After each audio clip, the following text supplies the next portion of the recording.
자, 지금부터는 대장동 개발 특혜 의혹의 주요 쟁점들을 김민아 시사평론가와 함께 자세히 살펴보겠습니다. 네, 안녕하십니까. 일단 경찰은 화천대유를 둘러싼 돈의 흐름을 들여다보고 있는데요. 지금 논란이 되는 부분 바로 곽상도 의원 아들이 받았다는 50억 퇴직금이죠. 자, 본인은 절차에 맞게 받았다고 하지만 상식적으로 납득하기가 쉽진 않아요.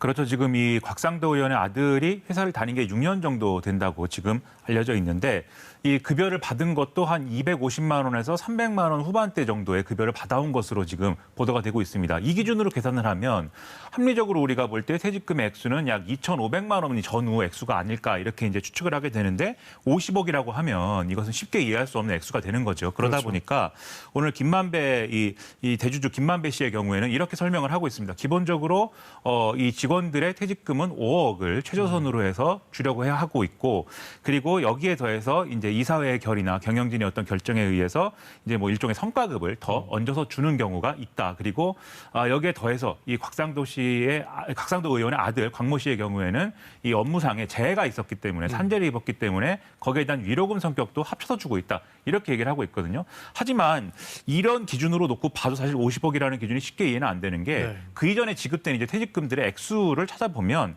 2020년까지 지급된 이 퇴직금 쪽으로 이제 직원들에게 지급된 액수를 다 합치면 2억 6천만 원이 조금 안 되는 그런 수준의 액수거든요. 퇴직금 다 합쳐도 2억 6천만 원밖에 안 된다는 거죠. 그렇죠. 그게 갑자기 올해 들어서 이 직원들에게 5억 원의 이제 퇴직금을 지급하게 되었다라는 것들이 여러모로 납득은 안 되는 이러한 설명들이기 때문에 계속해서 여기에 대해서 수사나 이런 것들이 필요하다는 여론이 커지고 있는 겁니다. 네. 자, 그런데 곽상도 의원 본인도 화천대유 관계자들로부터 후원금을 좀 받았다는 얘기 나오고 있지 않습니까? 그렇습니다. 이게 이제 국회의원 후원회에 후원을 하기 위해서는 1인당 이제 한도가 500만 원이 연간 상한입니다. 그런데 지금 화천대유의 대표인 이성문 대표 그리고 이 화천대유를 통해서 이제 좀 투자를 해서 배당을 받게 되는 천화동인이라는 이제 법인들이 있지 않습니까? 이게 1호부터 7호까지 있는데 4호 소유주인 남욱 변호사와 그 배우자 그리고 5호 소유주인 회계사 정모 씨 등등이 후원금을 500만 원씩 이제 냈다는 것이고 특히 이성문 대표의 경우에는 두 차례에 걸쳐서 1,000만 원을 내서 다 합치면 총액이 2,500만 원이 화천대유 관계자들로부터 입금이 된 거거든요. 이 곽상도 의원 후원에. 그런데 이게 아무래도 앞서 말씀드린 이제 아들의 취업의 경우에도 이 곽상도 의원 아들은 이렇게 얘기를 하고 있습니다. 아버지의 어떤 권유에 따라서 화천대유의 취업을 이제 좀 시도하게 된 것이고 그게 된 거다. 그러니까 아들의 취업 문제, 그리고 거액의 퇴직금 지급, 그리고 이제 후원금 납입 이런 것까지 합쳐서 어떤 유착 관계가 있었던 거 아니냐라는 의혹이 이 대목에서도 커지고 있는 거죠. 그렇죠. 그런데 화천대유 퇴직금과 관련해서 언급되는 인물이 또 있습니다. 이번에는 박영수 전 특검의 딸이죠. 그렇습니다. 이 화천대유 직원으로 이제 일한 것으로 이제 확인이 되고 있는데 마찬가지로 최근에 이제 이성문 대표가 KBS와 인터뷰한 내용 등을 보면은 마찬가지로 지난해 6월쯤에 다른 직원에 대해서도 5억 원을 하한으로 하는 퇴직금을 지급할 것으로 계약을 체결했다. 이렇게 설명을 하고 있습니다. 그러면 이 연장선으로 보면 박영수 전 특검의 딸도 당연히 퇴직을 하면 이제 5억 원 이상의 그러한 퇴직금을 받게 된다. 이렇게 추정을 할 수가 있는데 지금은 퇴직 절차 중이기 때문에 아직 지금은 안 됐다고 하고요. 그리고 이에 더해서 지금 또 한 가지 의문이 남는 것이 화천대유가 이제 대장동 개발 사업과 관련돼서 직접 시행한 이 물량이 있는데 여기에 들어가는 아파트 중에 하나를 이제 박영수 전 특검 딸이 분양을 받았다. 그리고 이게 합법적으로 분양을 받았다라고 얘기를 하고 있는데 어쨌든 시세 차익이 한 8억 원 정도가 될 것이다라고 얘기가 나오고 있어서 이 배경에 대해서도 지금 의문이 제기가 되고 있습니다. 네.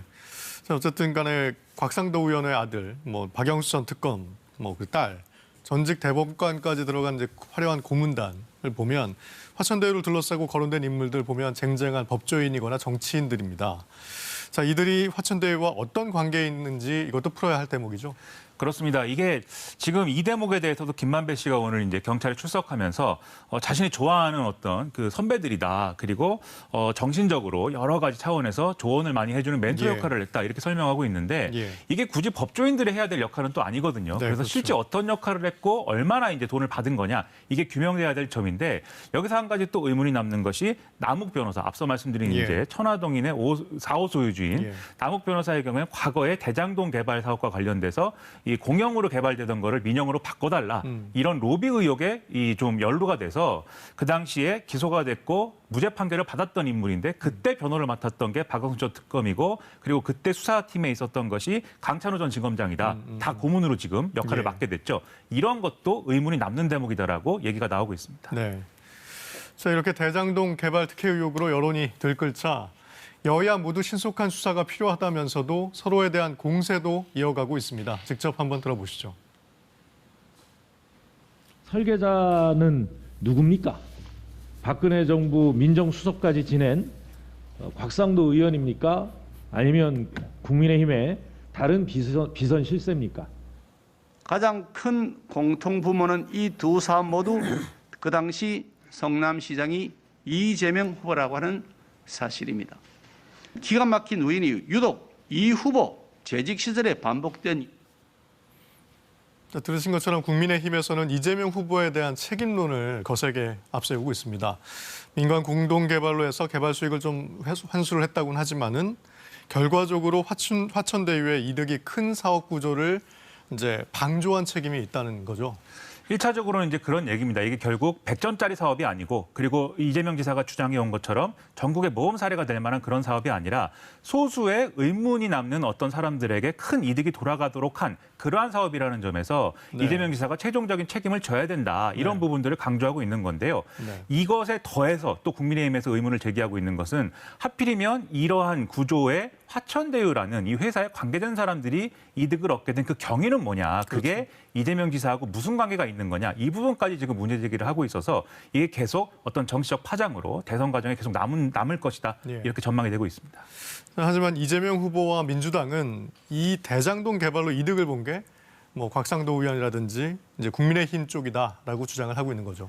그렇습니다. 그래서 이제 이재명 지사 측은 국민의힘 게이트다 이렇게 주장을 하고 있는데 지금 말씀하신 대로 곽상도 의원의 경우도 있고 그리고 이전에 이제 뭐 말씀드린 이제 남욱 변호사라든가 그리고 강찬호 전 지검장이라든가 이런 분들도 국민의힘에서 예를 들면은 공수처장 후보로 추천했던 인사라든지 또는 국민의힘의 전신인 한나라당에서 이제 당직을 일부 맡았던 인사라든지 이런 이력이 있기 때문에 결국은 국민의힘에 가까운 사람들과 이렇게 좀 연관돼 있는 그리고 이 토건 세력, 토건 개발 세력이 연관돼 있는 이런 게이트다라고 주장을 하고 있어서 팽팽하게 여야의 주장이 맞서고 있는 상황인 것이죠. 네. 결국 이제 이런 수사를 통해서 이런 의혹들이 잘 밝혀져야 될 것 같습니다. 지금까지 김민아 평론가였습니다.